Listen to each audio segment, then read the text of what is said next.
timeline do you want to... Okay, first of all, something didn't bring you here. You brought yourself here. Right. I drew you here as well. Absolutely. I You totally accept that? agree. I accept that. I totally accept that. You believe in that? I believe in that. Wholeheartedly. So when you say something brought you, you take away your own powers. You're saying something outside of you brought right. you. Wow. You did it. You're right. conscious. I was drawn, though. Something drew me. That's me drawing and you. You know what's weird? But it's you consciously making the decisions to get here. So don't give away the most fucking valuable part of what you are, making the decisions to get here. And you know, okay, so on that note, so you remember we had a conversation prior, and it like fell through, like the room wasn't available, and I ended up going and staying somewhere else for a week at another Airbnb. They offered me to stay there full time, but I went ahead and went back. I got back in touch with you. You remember that? You know, and you know what? And I was like, you know what? Right, man. And I noticed that you were like, hey, you had said something in there. I don't know if you remember this. And it stuck with me more than anything. You said, and it was almost, you didn't flat out tell me you're here to help people, but in a way you said it's for people that, this is for rooms for people that, you know, are in need. Yes. You know, and that to me, transitioning, you needed the money. You know, like this you said, like, you know, people that might need, and that right there, I said, you know what? I said, I can tell he's doing this for the right reasons. I can tell, like there's something more. There's no slumlord too attached to it. There is a, you know, and then you come to find out that you're actually not living you're living out of an RV on the property. You're not living on the property, and you know it's you know that you're sacrificing space and, you know, your home, things like that, because you can easily go in there and knock down some of those rooms, make you, you know. Oh yeah, I was living in the studio in the back. Oh wow, see, yeah, you know, so.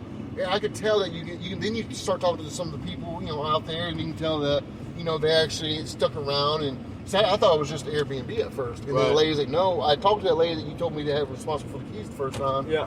And she was like, yeah. She goes, you're parking. She's like, a bunch of us are already, you know, are full-time residents. I didn't realize this. You're parking in our spots. I was like, okay, that's when I started parking in front of the trailer. Well, you know, I didn't realize that there was people that stayed there full-time. And I started talking to her, and I realized that, you know, that all these people had good relationships or developed some sort of relationship with you. You know, and I was like, wow, you know, so, you know, it kind of opened me up to more. I have had people stay there for 4 years. Wow. How long have you been there? 7. Oh, I didn't know that. Oh, wow. Okay, cool. 4 years in one room. I'll probably stay. And we're still friends. Yeah, They've moved away. I've gone to visit them across the country. Dude. Yeah, I'll probably end up staying at least a year. I can see myself easily staying a year. So awesome, because it works for me. It's a good transition. I do well with that. No contract. You don't have to deposit. Yep. You know, someday you're gonna be late. You're gonna be like, you know what? I gotta pay you the next day. Is that cool? And I'm like, okay, a day or two. You know, it's not like break my bank. Yeah, it's not like it's a reoccurring thing. It's all right. Come on, like, what's going on? Plus, I gotta tell you, man, every day of my life has increased immensely. Every time that what most people consider a loss, like somebody doesn't pay me for 2 days and they move out, I don't go after them. I don't go sue them. No. I say, you know what? It happens. It's a small loss. And dude, I tell you, the very next day, somebody moves in, actually pays more, is actually happier, is actually cleaner, is actually better. Yes. That's why I do it, man. Well, I don't use common. I'm not common area. I never. That's why I do it. Because it always comes back multiple folds. It always comes back. It always does. You know what? I wholeheartedly understand what you're saying, and I completely agree with you. And it always does. It always does. It always works out. It always ends up being okay, if that makes sense. When you genuinely help people, yes, you know what happens? With no motive. You know what happens? Yep. It scares away the dirty people. Yes, it does. Because dirty people go, wait a minute, what do you want? What are you getting out of this? Right. And I'm like, I just like helping people. It always comes back to benefit me. And I'm genuinely doing it for selfish reasons, to better myself, to better my karma, to better my energy. And it helps somebody out. So there's no negatives. Nobody is losing. Dude, my thing, and you know what they say? They're like, that doesn't make sense. Why are you doing this? No. Yeah, why are you helping? You're absolutely right. And then I'm like, wait a minute.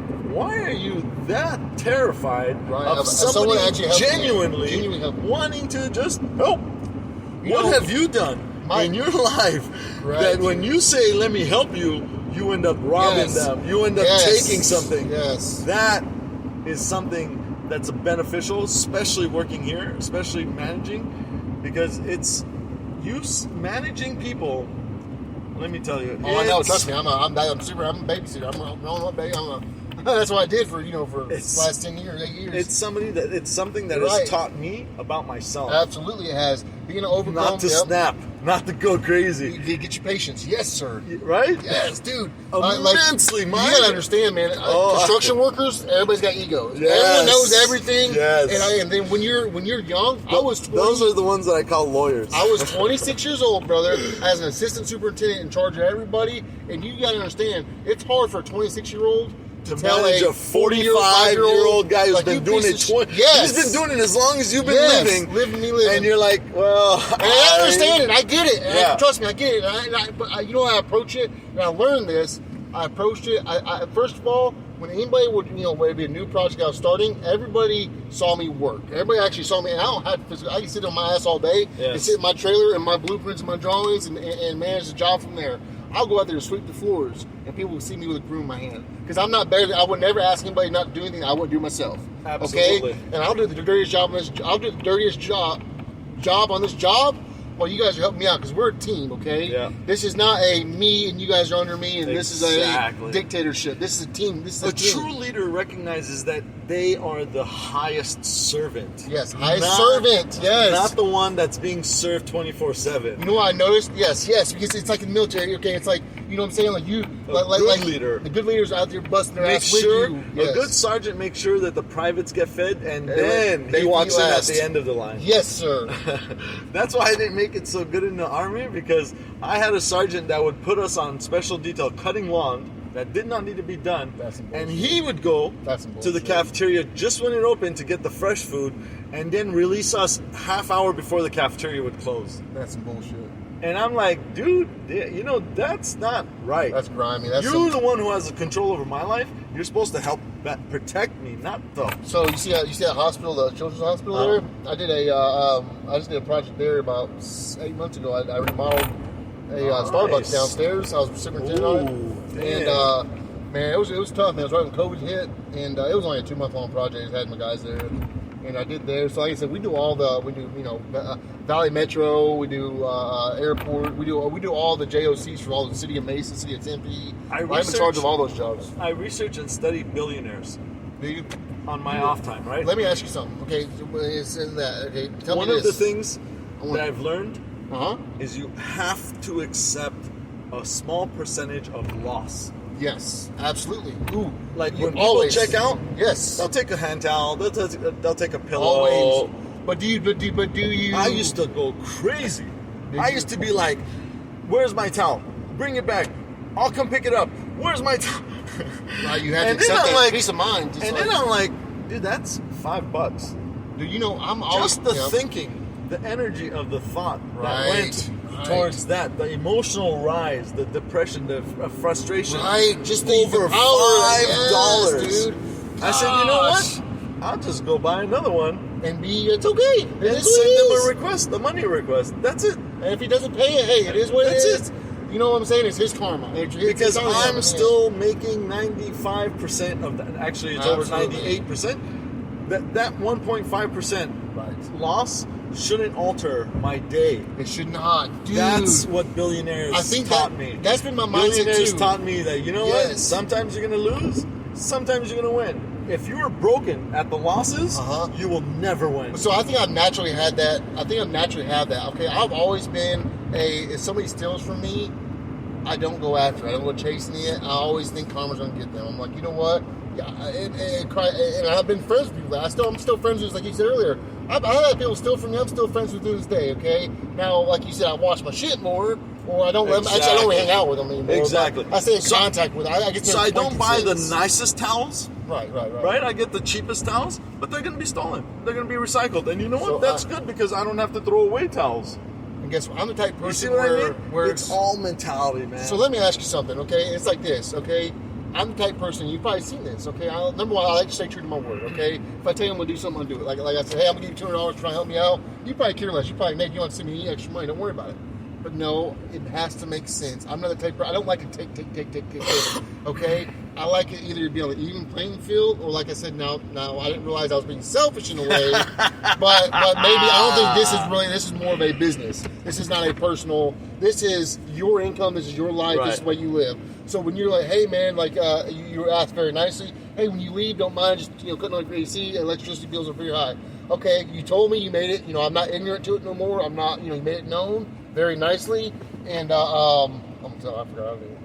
Anyways, go ahead, you made it known. No. You made it known, and there was a couple times where it just slipped my mind, and you even reminded me. I said, you know what? I said, he's right. And I said, look, here's extra 20, and it wasn't much, but I was like, okay, if I even pay $40 a month towards electricity to help him out, because I do use electricity, it is a bill that he has to pay. It's got to make sense. I said, I don't mind, and that's just how I am as a person. I do that in all my affairs. Yeah. Okay, so if it was just like, I didn't want to ask you for food the other night, but I was to the point where I was so hungry, I didn't know what else to do. Oh, anytime, and I could have asked along. Anytime. I could have asked along. I knew I probably could have asked sooner, but my ego doesn't allow me to. That's because you're selfish. Yeah, you're right. You're right. Isn't that fucked up? It's fucked up in a way, but I'd rather be selfish in that way than a real true, like a true like my. And I hate that whole. I'm such a giver, and I think a lot of that has seen rich friends have stuff that I didn't have when I was growing up. Sure. And like seeing them. Dude, don't ever hesitate, man. I went to Costco and spent $650. Oh, dude, yeah. And I'm a single guy. Yeah. I got like endless amounts of food, snacks, supplies, and you know what, man? That just means I'm gonna get more back. So if you don't ask me and I don't give to you, you're actually keeping away from me. You're right, dude. And I do appreciate it, dude. And like I said, like I was like, man, I'll be, willing to pay. And it's like I had to borrow like $20 here from my grandmother and stuff like that. And she's got, they're rich. Like I said, you wouldn't see it, but they're really, really rich. Yeah. And it's like they don't care, but like to me, I don't like asking for. And I don't need money. I don't need. You don't I've got like tons. I don't have asking for help. I don't have a hard time. But you love to help. Yep, you're absolutely right. You're right. So what if you see a friend that's just down and out and just literally starving to eat, and he's like, you're like, dude, let me help you, and he's like, no. Oh, no. That would piss. That would hurt me. That would hurt you. Yeah, you're right. You're hurting your friends and your family that want to help you. You're right. I think let it go, man. Let it go, bro. It's okay, man. It's okay. Like you said, it's good to be a good. Yeah. Like how people have always told you, it's okay. It's gonna be okay. Just roll I with it. I wear that burden after somebody helps me. I feel like I let them down, but why? Why don't you see that you're giving to them? Right. I need to look at that. I need to open my lens there. I think I have. Last night I never even thought of it in that light until you said that, and it was so profound to me.